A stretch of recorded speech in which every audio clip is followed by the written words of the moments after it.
guys, thanks for tuning in. I'm so excited to do this video. I've been meaning to do it for a while now. I just love this topic on gentle parenting, positive parenting, child-led learning, and all that stuff. And these are the books that have really got me to where I am today on this topic. Positive Parenting, An Essential Guide by Rebecca Eanes. Her other book is, this one was really the first one I read that I really loved, which was The Newbie's Guide to Positive Parenting, 2nd edition. How Children Learn by John Holt, and this book is about homeschooling, unschooling, as well as just like parenting. Just it has really great just parenting advice in general. It will just flip your worldview upside down on how to view children. The Conscious Parent.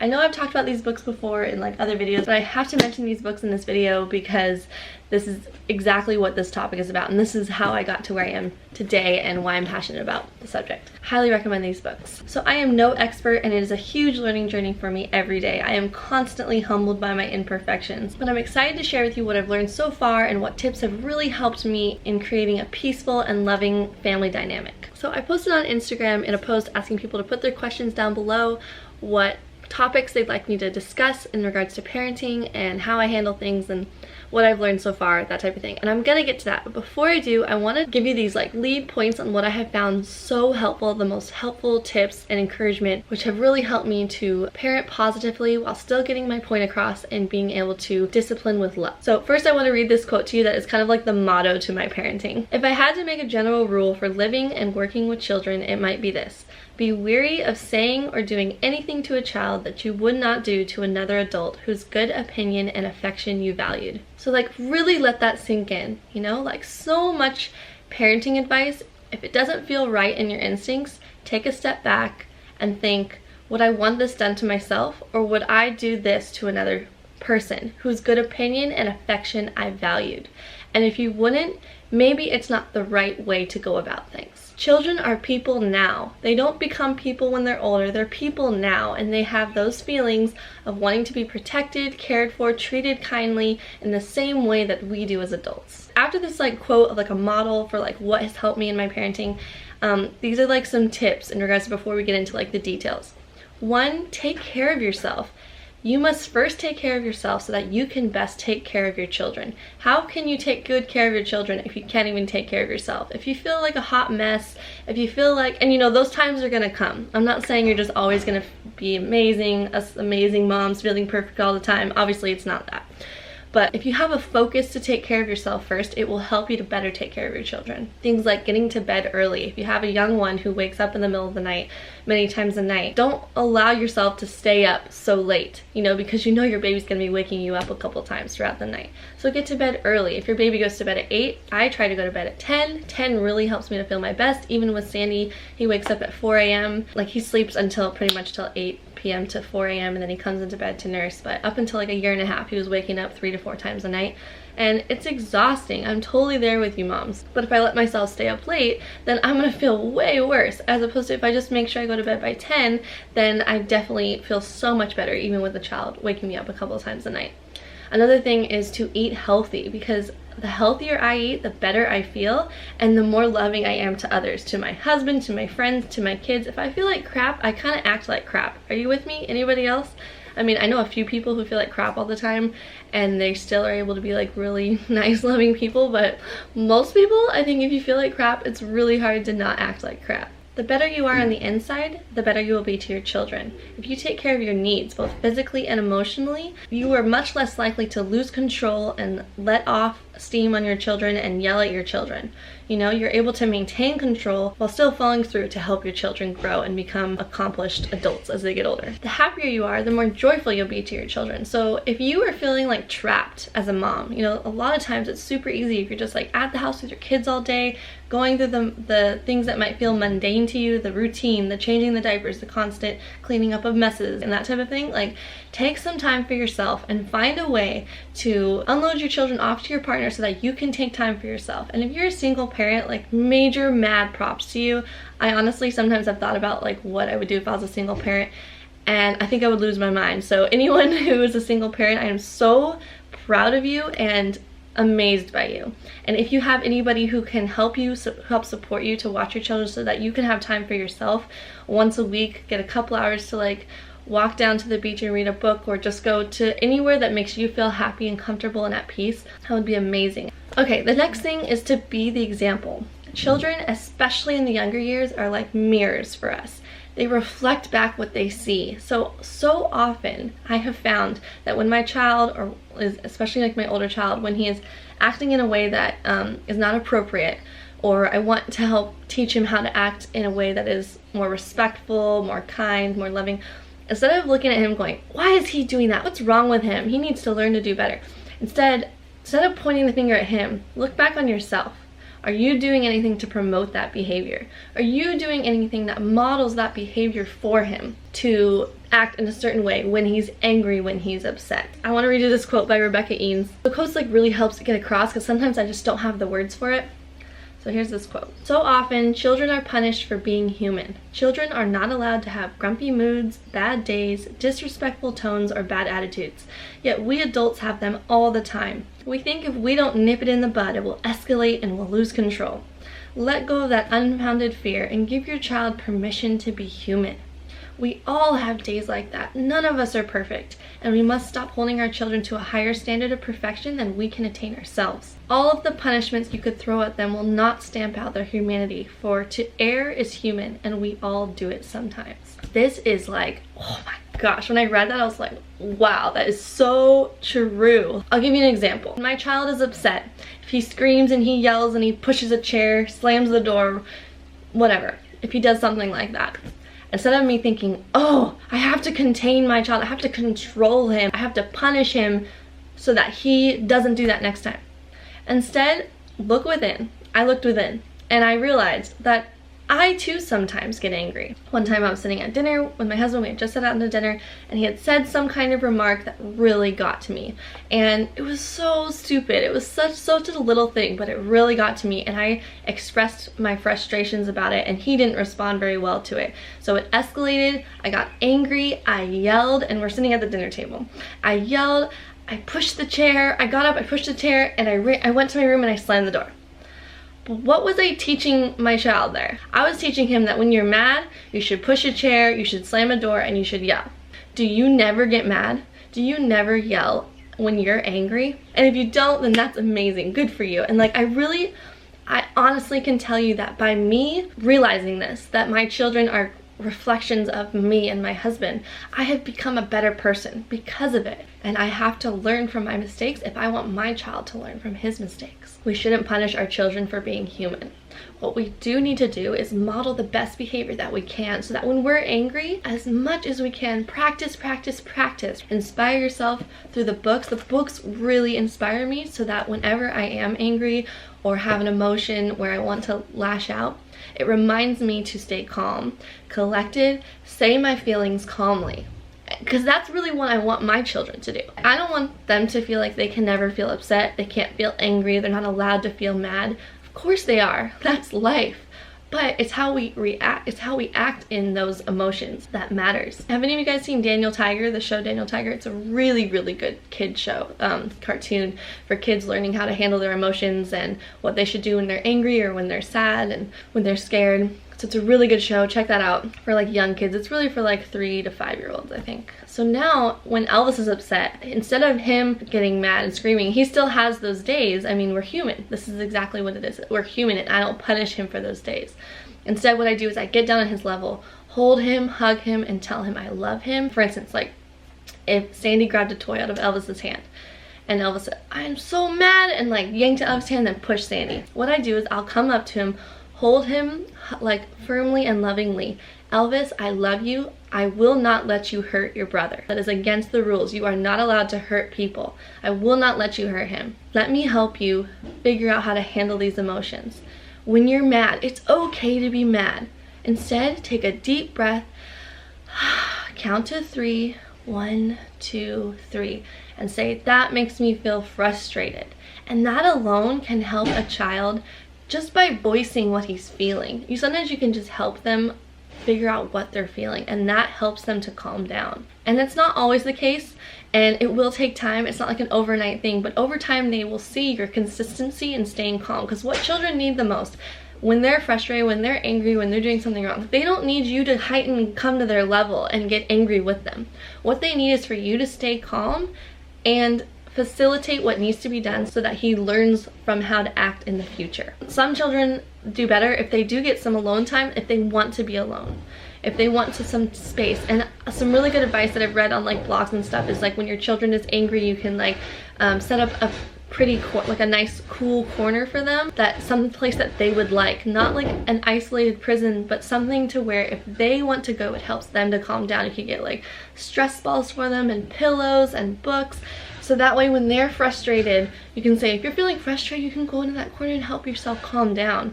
And you can model that for your kids as well, that if you're frustrated, you want to go to that corner and you can go there too, or find another corner for yourself and see, this is what mommy does when I'm frustrated.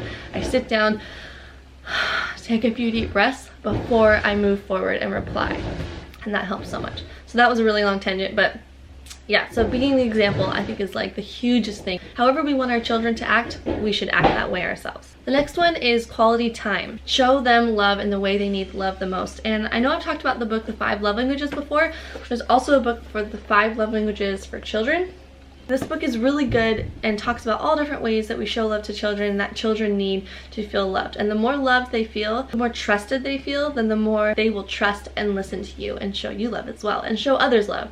Because when love is shown to them, it oozes back out to the world. So, but quality time, I'm just gonna like touch on this one. Like, I notice that for me, when I show my children undivided attention, quality time, consistent quality time, and often for that to be the first thing I do in the morning before anything else, that helps my children to feel loved, and then they are more likely to show love to me and respect my need to do something for myself when I show them love first. And I know it can't always happen that way, but for me, I found that when I can do that, it really, really helps. Put away the electronics, avoid the use of the phone. Technology and social media is amazing for so many things. I mean, I'm here on a screen getting a message out to thousands of people, but the last thing I want is for my kids to grow up feeling like their parents were on the phone all the time and looking at a screen instead of looking at them.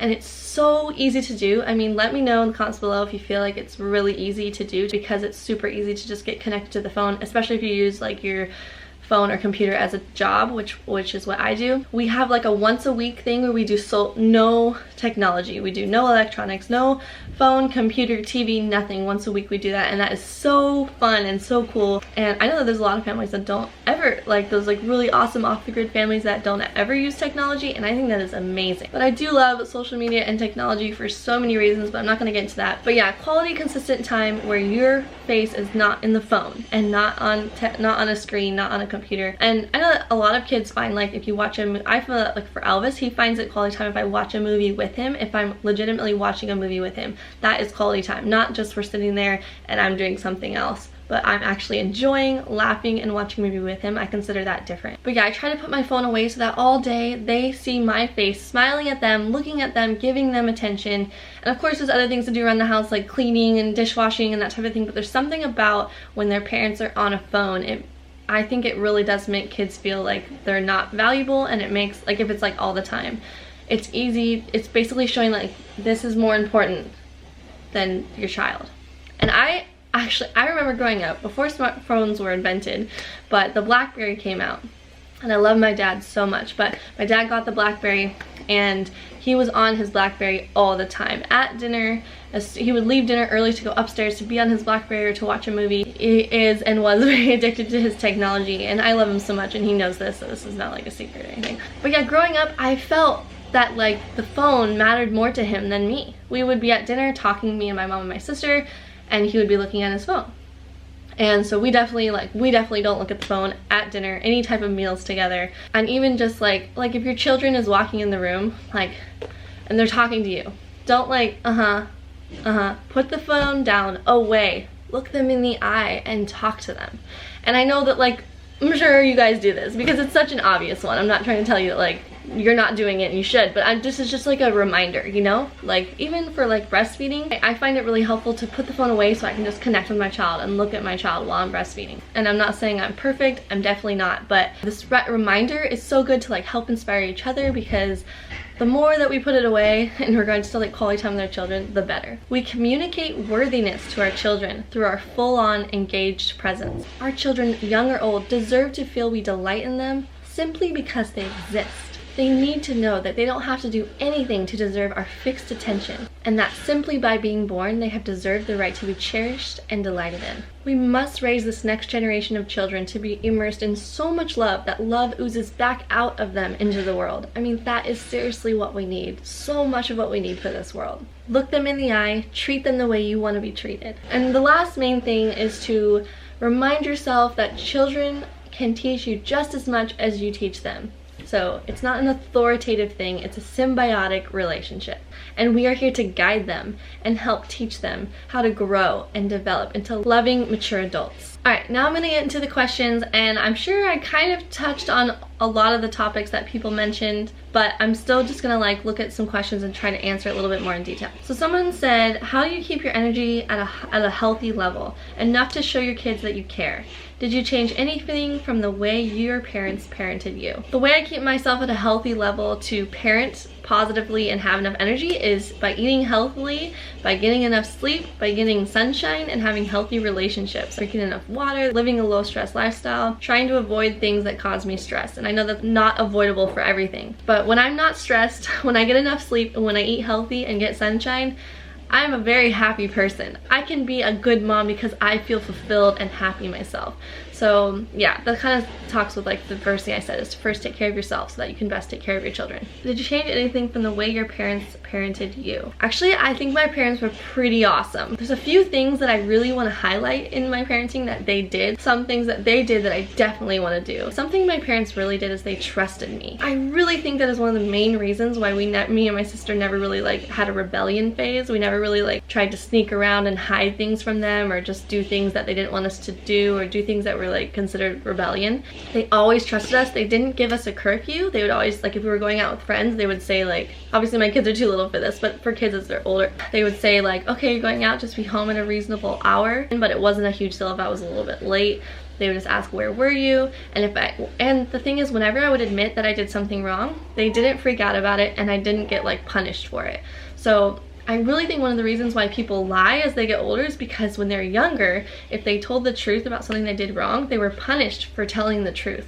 And my parents didn't do that. And so in my whole childhood, I was never afraid to tell my parents the truth and when I did things wrong. They would always stay calm and collected, and they weren't lazy parents at all. They were very active parents to follow through with things, but they would stay calm and collected and non-judgmental, and they loved me for that. They would love me no matter what. It was unconditional love. No matter what I did, they didn't act angry or yell or whatever. But one thing I do want to do differently is, I just mentioned earlier, that my dad was on his BlackBerry a lot, and I'm just so careful to not do that, because I really did feel like I was not as valuable to him as his phone. He would have rather spend time with his phone than he would with me, and I don't want my children to feel that way. So yeah, that's the main thing.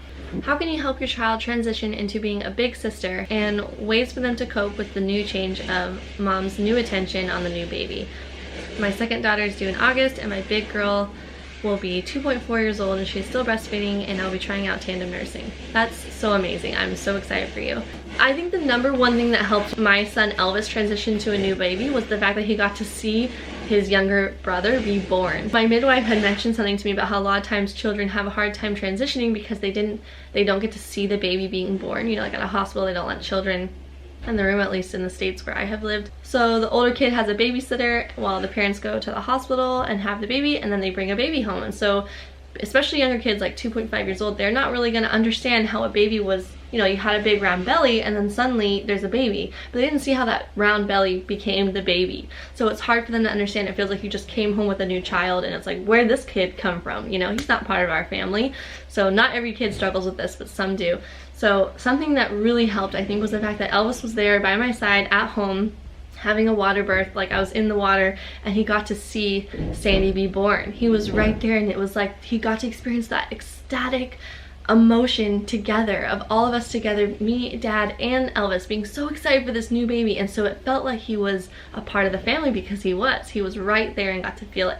And I don't know if you're having a home birth or not, but if you are having a home birth, if it feels right for you, consider having your oldest child be able to be there and watch the baby being born. Other than that, if you're having a hospital birth or whatever, however you choose to have your birth, there's still other ways that you can help a child transition. And I think that something that's really helpful is giving your older child duties to help you with the baby. You can let him try, like attempt to change a baby's diaper. You can ask him to help you bring the baby clothes and help his clothes on, so that more that he gets to interact with the new baby, the more he feels included and the more he feels like he's a part of the process and that he's not just kind of pushed to the side. And then another thing is for your partner, or if you don't have a partner, your other supportive loved ones, friends or family that can take your younger child, not like right away obviously, because your first and foremost important thing with a new baby is to like get your milk supply established and just connection with the baby, bonding.